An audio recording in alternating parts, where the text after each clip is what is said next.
తెలుసుకునే మంచి అవకాశం దేవుడు కనిపిస్తూ ఉన్నాడు.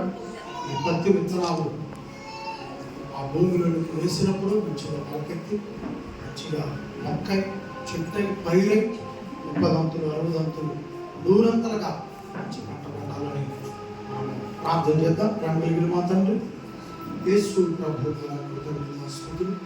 స్తోత్రములు మీ సన్నిధిలో విత్తనముల నుంచి విజ్ఞాపన చేయించు. ఇప్పుడు విత్తనాలు పెట్టుకొని విజ్ఞాపనం చేస్తే గొప్ప ఫలితంగా ఉంటుంది. దేవా తొలకరి వర్షపు జల్లులు వస్తూ ఉన్నాయి, అలాగే భూజలాలు ఉన్నాయి. ఆయన సమయానికి విత్తనములు వేయటం పిల్లలు సిద్ధపడి ఉండగా ప్రతి వ్యవసాయ కార్యక్రమం సక్రమంగా జరిగి మంచిగా ఆయన మొక్క చెట్టై 30 దంతులు 60 దంతులు 100 అంతలుగా మంచి పంటను అందించింది. యేసు ప్రభు నామమున ప్రార్థన వేడుకుంటున్నాను.